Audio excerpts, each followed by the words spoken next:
যে বিষয়টি আমি আসলে বক্তব্যের শেষে বলবো মনে করেছিলাম, কিন্তু ওমান সানিও ইল্লা শয়তান আনাজ করা। জি হ্যাঁ, মুসা আলী ইসলামের খেজের ঘটনা আছে না, যে শয়তানে ভুলিয়ে দিয়েছে, মুসা আলী ইসলামের খাদেম বলেছিলেন। তো আমার আগে থেকে আমি এমনকি ওবায়দুল্লাহকে বলেও রেখেছি যে আজকে শেখ রবি রহমতুল্লাহ আলাইহ ওয়াদ খালাহুল ফিরদাউস আলা মিনাল জান্নাহ তাঁর সম্পর্কে আলোচনা করব। এবং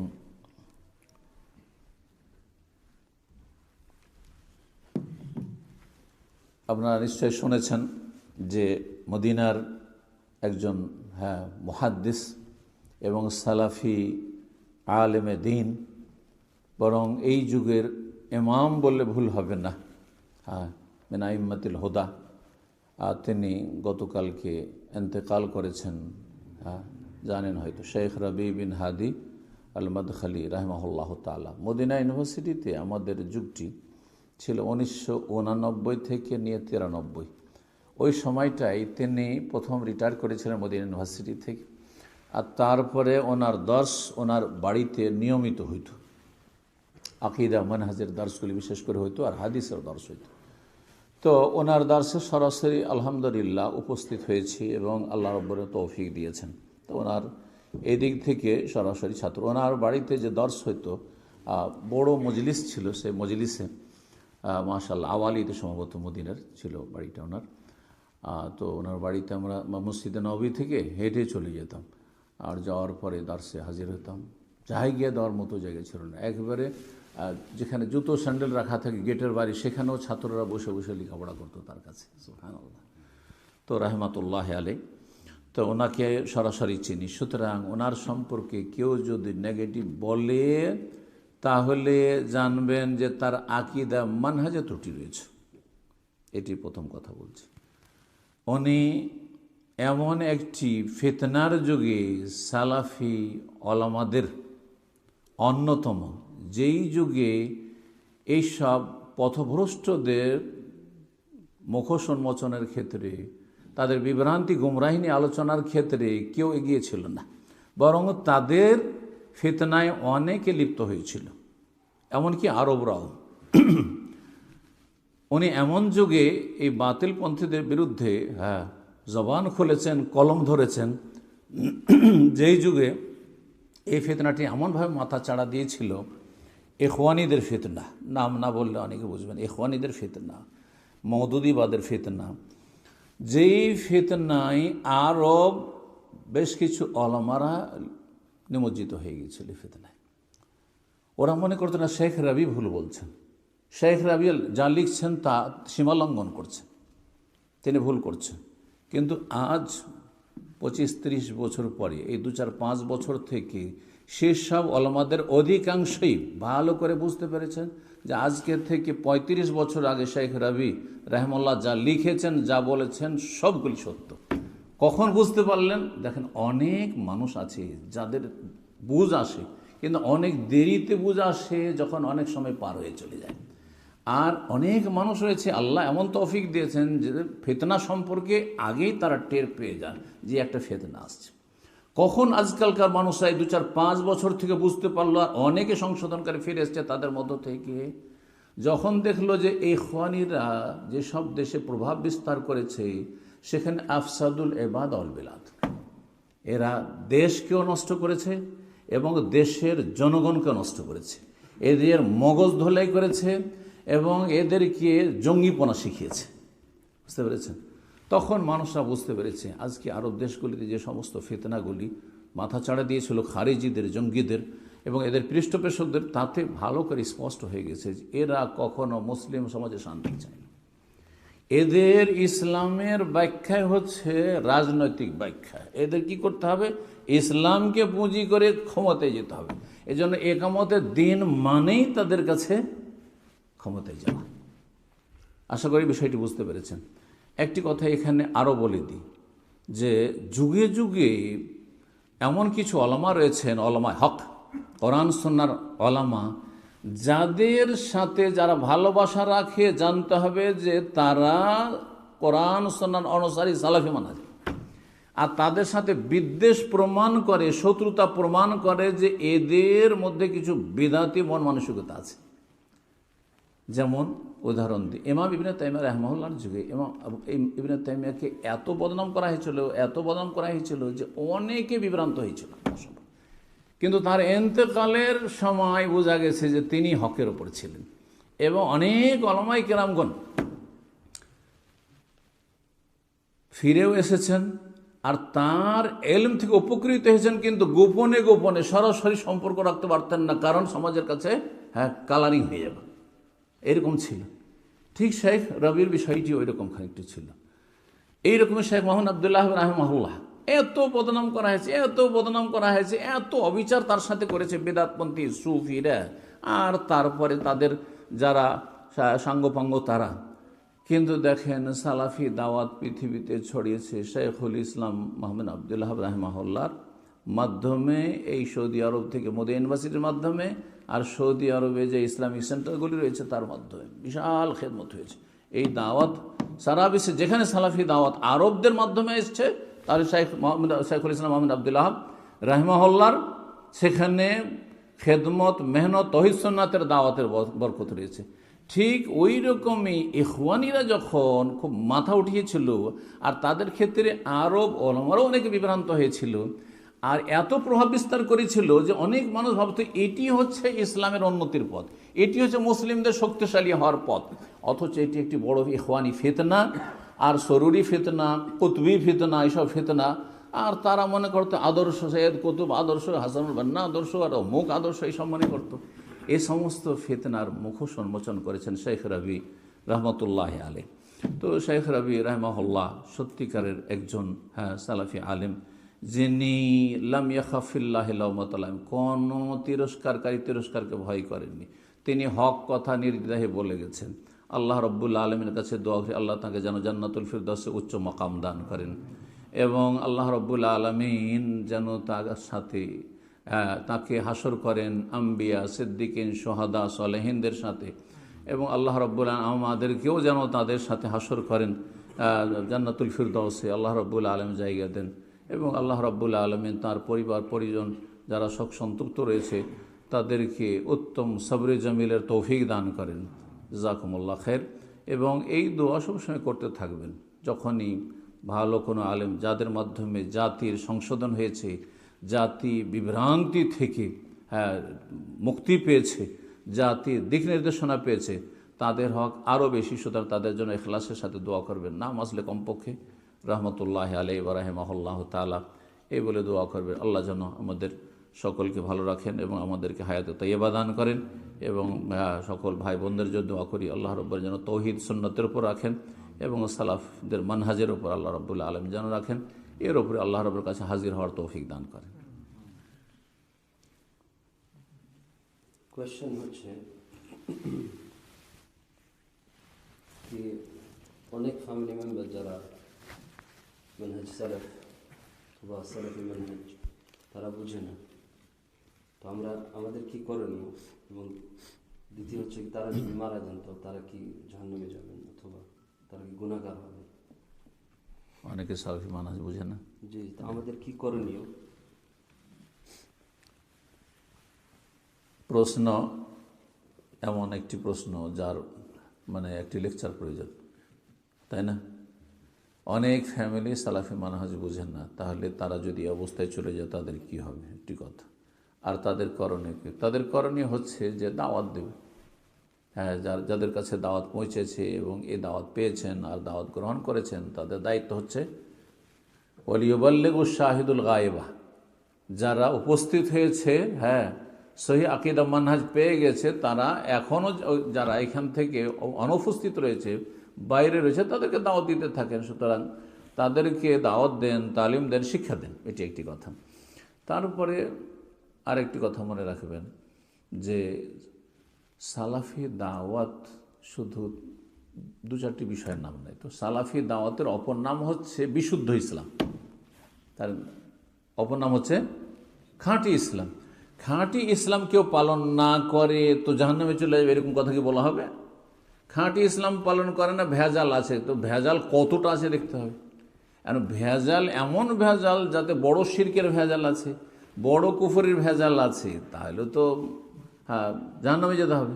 কিন্তু ধরেন কিছু বিদাত আছে, কিছু বিভ্রান্তি আছে, কিন্তু সেগুলি গুনহার কাজ হইলেও সেগুলিতে ঈমান নষ্ট হয় না, ঈমান ভঙ্গ হয়ে যায় না, হ্যাঁ একেবারে ইসলাম নষ্ট হয়ে যাবে এমন কথা নয়। তো সেগুলির ক্ষেত্রে আল্লাহ রব্বুল আলামিন যেন অন্য অন্য গুনার ক্ষেত্রে, মানুষের জীবনে গুনাহ আছে, 5 ওয়াক্ত নামাজ পড়ছেন, সবই আমল করছেন, কিন্তু মেলা গুনাহ আছে, তো আল্লাহ গুনাহগুলো মাফ করবেন না? তো ঠিক ওই রকমই যদি কিছু আকীদার ক্ষেত্রেও সামান্য বিভ্রান্তি থাকে, মানহাজের ক্ষেত্রে বিভ্রান্তি থাকে, তা কিন্তু সেগুলিতে ঈমান একেবারে নষ্ট হয়ে যায় না, তো আল্লাহ মাফ করবেন ইনশাআল্লাহ।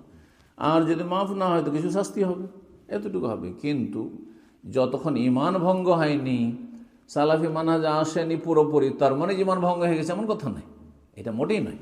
কিন্তু কিছু অবশ্যই বক্রতা আছে, বিভ্রান্তি আছে, সেগুলির সংশোধনের জন্য যথেষ্ট চেষ্টা করতে হবে।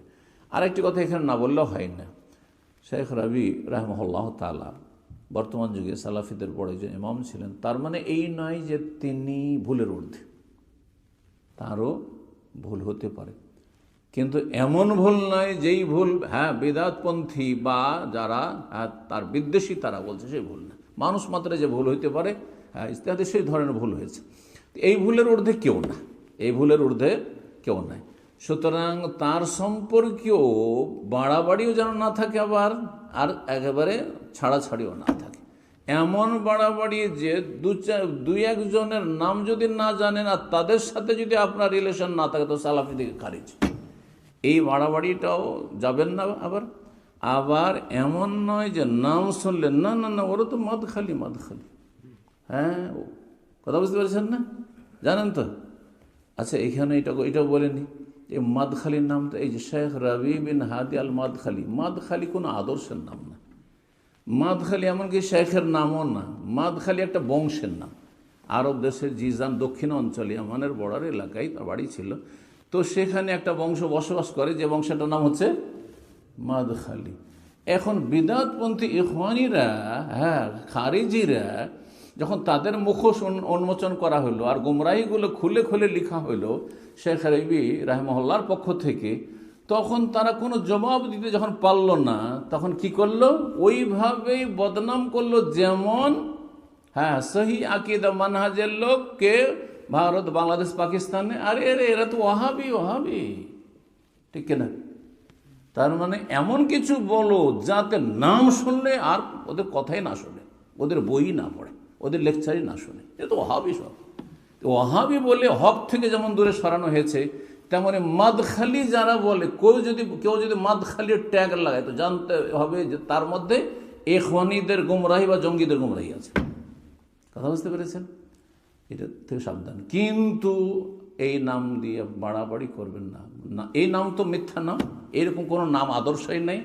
কিন্তু শেখ রাবির নাম ভেঙে আপনি বাড়াবাড়িও করবেন না, যেমন আপনি বেয়াদবিও করবেন না, আর আপনি মানহানিও করবেন না। জি, নামাজে খুশু কেমন করে রাখতে পারবো? নামাজের খুশুর জন্য আমি বিভিন্ন সময় আলোচনা করেছি, সংক্ষেপে দু একটি কথা বলি। প্রথম কাজ হচ্ছে যে আপনি যখন সালাতে দাঁড়াচ্ছেন, তখন ইকবাল আল্লাহ, আপনি আল্লাহর সাথে মিট করতে যাচ্ছেন, আল্লাহর সাথে। চিন্তা করুন, আপনি একজন রাষ্ট্রপতির সাথে, মিনিস্টারের সাথে দেখা করলে, একজন ওই রকম ব্যক্তির সাথে দেখা করলে আপনি তার সামনে কেমন হয়ে বসে থাকেন, আপনি কেমনভাবে আপনি কথা বলেন, আপনি চিন্তা করুন তো আপনি। তো ওই রকম আল্লাহ রব্বুল আলমের সাথে আপনি গোপন আলাপ, মোনাজাত, গোপন আলাপ করছেন। এই ঈমান ইয়াকিন নিয়ে আপনি সালাতে প্রবেশ করবেন। সালাতের খুশুর জন্য ফরজ সালাতে দৌড় দিয়ে ঝাঁপিয়ে আসবেন না, পরে আসবেন না, বরং আগে এসেই ফরজ সালাতকে সুন্দর করার জন্য আগে সুন্নত পড়তে পেলেন আপনি, মন মানসিকতা আগে থেকে খুব ভালো হয়ে থাকলো। আর তারপরেও সালাম ফেরার সাথেই দৌড় দেবেন না আপনি, আগে পরে কিছুটা সময় মসজিদে দেবেন, এতে কোয়ালিটিটা সুন্দর হবে। সালাতের খুশুর জন্য একটি গুরুত্বপূর্ণ বিষয় হচ্ছে যে সালাতে যা পড়বেন অর্থ বুঝা পড়বেন, মন্ত্র পড়বেন। বিনা জানাই, বিনা অর্থে, কিছুই বুঝলেন না, সূরা ফাতিহার না মানেও বুঝেন না, কোন সূরার মানেও বুঝেন না, সুবহান রাব্বিয়াল আযীম তসবিহগুলোর সুবহান রাব্বিয়াল আলার মানেও বুঝেন না, আত্মায়াতও বুঝেন না, দুরুদও বুঝেন না, শুধু পড়ে যাচ্ছেন, এতে কি করে খুশি হবে আপনার? দুনিয়ার তো কোনো কাজ করেন না বিনা বুঝায়, একমাত্র এই ধর্মকর্ম করেন না বুঝে, তাই না? এইভাবে হয় না, অর্থ বুঝে পড়ার চেষ্টা করেন। কমপক্ষে আপনি নামাজের ভিতরে যতগুলি দোয়া সূরা পড়ছেন, জিকির আজকার পড়ছেন, সেগুলির অর্থ আপনার বোঝার চেষ্টা করতে হবে। এটা ফরজ জিনিস, কিন্তু আপনার কোয়ালিটিটা সুন্দর করে, ঈমান আমল ভালো হবে এবং সলাত আপনাকে কী করবে? পরিবর্তন করে দেবে, ভালো মানুষ বানিয়ে দেবে। ইন্না সলাতা তানহা আনিল ফাহশা ওয়াল মুনকার, অন্যায় থেকে, গুনাহ থেকে, পাপ থেকে সলাত তখনই আপনাকে প্রোটেকশন দেবে যখন আপনি সলাতের অর্থগুলো বুঝে মনোযোগী হয়ে সলাত পড়বেন। আল্লাহ যেন তৌফিক দান করেন। মাগরিবের আগে যে নিষিদ্ধ সময় আছে নামাজ পড়া, তাহিয়াতুল মসজিদ অথবা যে কোনো সুন্নত নামাজ পড়া, তো আমি দুইটা ওপিনিয়ন শুনেছি, যেটা পড়া তাহিয়াতুল মসজিদ পড়তে হবে যখন মাগরিবের আগে মসজিদে আসবে, আর একটা ওপিনিয়ন কি তাহিয়াতুল মসজিদ পড়তে হবে, তো কোনটা সঠিক আমাকে জানাবেন। মাগরিবের আগে বলতে আসর থেকে না মাগরিবের আগ পর্যন্ত এই লম্বা সময় না, একবার ঠিক সূর্য ডুবতে যাচ্ছে ওই সময় লেখা আছে মাগরিবের আগে। আসর থেকে মাগরিব যদি হয়, আর ফজর পর থেকে শুরু করে সূর্য ওঠা পর্যন্ত, এই দুটো সময় সালাতের জন্য নিষিদ্ধ সময়। হ্যাঁ, দুটো সময় সালাতের জন্য নিষিদ্ধ সময়। আরও 3টি সময় রয়েছে, ঠিক একটা সূর্য ওঠা, একটা ঠিক সূর্য ডুবা, আরেকটা হচ্ছে সূর্য ঠিক মাথার ওপর। 3টি সময় হলো, এই 3টি কঠোর নিষিদ্ধ, কারণ এই সময়গুলো মানে অল্প সময় কিন্তু। আর আসর থেকে মাগরিব একটা লং টাইম, আর ফজর থেকে নিয়ে সূর্য ওঠা পর্যন্ত মোটামুটি 1 ঘন্টা বা কিছু কম বেশি। তো এই সময়টাই অন্য কোনো নামাজ পড়া যাবে কিনা? হাদিস রয়েছে, লা সালাতা বাদাল আসরে হাত্তা তাতুল আশ-শামস, আসর পর হাত্তা তাগরুব আশ-শামস, আসর পর কোনো সলাত নেই সূর্য ডুবা পর্যন্ত। ওয়ালা সালাতা বাদাল ফজরে হাত্তা তাতুল আশ-শামস, ফজর পরে কোনো সলাত নেই সূর্য উদয় হওয়া ওঠা পর্যন্ত। কিন্তু নবী সাল্লাল্লাহু আলাইহি ওয়াসাল্লামের হাদিস আরও রয়েছে, দ্বিতীয় হাদিস শোনা, ইজা দাখালা আহাদুকুল মাসজিদা ফালা ইয়াজলিস হাত্তা ইউসাল্লি রাকাতে, যখন তোমাদের কেউ মসজিদে প্রবেশ করবে অতক্ষণ বসবে না যতক্ষণ 2 রাকাত নামাজ না পড়ে নেবে। সাংঘর্ষিক না? যখনই ঢুকবে কি করবে? বসলে নামাজ পড়ে বসবে। আসর পর নামাজ নেই আর ফজর পরে নামাজ নেই, তো কি করবেন? একটা মানবেন আর একটা ছেড়ে দেবেন নাকি? না দুটোতে কম্বাইন করবেন? এরকম হয়ে আছে, মেলাবার চেষ্টা করবে, তাই না? এইভাবে আছে, এইভাবে করে দিলি তো হলো, ঠিক না? বুঝতে পারছেন না? এইভাবে হয়ে আছে, এইভাবে করে দেন, তাই হলো। দুটোকে মিলিয়ে নিলেন। দুটোর উপর আমল করার চেষ্টা করবেন। কীভাবে আমলের চেষ্টা করবেন? অধিকাংশ আইম্মা কেরামরা বলছেন যে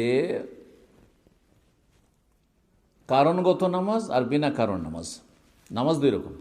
নামাজ হচ্ছে 2 রকম, কারণগত নামাজ আর বিনা কারণের নামাজ। সলাত জাতুল আসবাব, সলাত বেদুনে সাবাব বা গায়রু জাতিল আসবাব।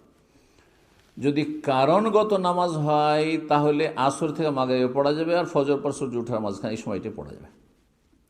বিনা কারণে যদি নফল হয়, এমনি নামাজ হয়তো পড়া যাবে না। বিনা কারণে নামাজ হচ্ছে যে এই সময়টা ফ্রি আছি আসর পরে, তো করবোটা কি, চলো নামাজ পড়ি, তবে না, চলবে না। এটা বিনা কারণে আপনি এমনি নফল পড়ছেন, তাহলে বিনা কারণে নফল পড়ে যায় না। কারণগত নামাজ মেলাগুলো আছে, তার মধ্যে একটি হচ্ছে মসজিদে প্রবেশ করেছি, আমি বসতে চাই, তা আমার এখানে নামাজ হচ্ছে, নামাজের কারণ কি? মসজিদে বসা। ইজা দাখালা আহাদুকুল মাসজিদ, যখন তোমাদের কেউ মসজিদ আসবে, ফালা ইয়াজলিস, বসবে না, হাতে আর কারাকাতে, 2 রাকাত নামাজ না পড়ে বসবে না। তাহলে আমার মসজিদে বসা হচ্ছে কিসের কারণ? এই নামাজের কারণ, ঠিক আছে? আসর আর মাগরিবের মাঝখানে ইস্তেখারা নামাজ, এক্ষুনি বলছে আপনার মেয়ের বিয়ে দেবেন, আচ্ছা ঠিক আছে, মাগরিব পর ইস্তেখারা করে বললো, বলছে না এখনই বলতে হবে। এ ভাই একটা বিজনেস আছে, একটা দোকান বিক্রি আছে, একটা বাড়ি বিক্রি আছে, নেবেন? বলছে বাড়ি তোমার খুব দরকার। বলছে বলেন, বলছে ইস্তেখারা করো মাগরিব পর, তারপর বলবো নাকি? বলছে না এক্ষুনি বলেন, আমার কাস্টমার ছুটে যাচ্ছে, আপনি হ্যাঁ না বলেন, কি করবেন? সাথে সাথে ইস্তেখারা করবেন। কারণ এক্ষুনি আপনার ডিসিশন নিতে হচ্ছে, সুতরাং এক্ষুনি ইস্তেখারার সালাত পড়বেন। কাজা নামাজ আছে আপনার, কাজা নামাজ বলে যে আচ্ছা ঠিক আছে মাগরিব পরে পড়বো না, এখনই পড়তে হবে, এক্ষুনি পড়তে হবে, কারণ কাঁধে চেপে আছে নামাজ।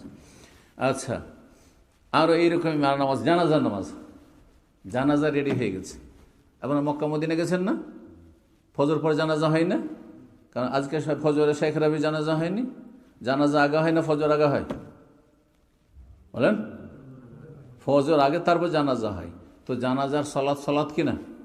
তো যদি নামাজই না থাকে তাহলে জানাজা পড়া না যায়, তাহলে ফজর পড়ে, তাই না? না, কারণগত এখন জানাজা রেডি হয়ে গেছে, সুতরাং এখনই পড়তে হবে। এই না যে সূর্য উঠুক তারপরে তখন পড়ুক, এবার বুঝতে পেরেছেন? তো কারণগত নামাজের মধ্যে হচ্ছে তাহিয়াতুল মসজিদ, শুধু 2 রাকাত পড়তে পারেন, 2 রাকাতের জায়গায় যদি 4 রাকাত পড়েন তো জায়েজ নাই। জি, ঠিক আবার ঠিক যদি সূর্য ঠিক ডুবতে যাচ্ছে 1 মিনিট 2 মিনিট আছে, ঠিক সূর্য উঠতে যাচ্ছে 1 মিনিট 2 মিনিট আছে, অনেক সালাফি ওলামারা বলছে এই সময়টা একটু থেমে যান, এই সময়টা একটু থেমে যান। আর কেউ কেউ বলছেন না আপনি পড়তে যখনই আসবেন পড়তে শুরু করে দেন। কিন্তু এহতিয়াত, যদি এই সময়টা 1 মিনিট 2 মিনিট বা এই এক্ষুনি আমার 2 রাকাত পড়া হবে না, সূর্য উঠে যাবে, তো আর শুরু না করে একটু থেমে যান আর তারপরে তাহিয়াতুল মসজিদ পড়েন। আল্লাহু আ'লাম।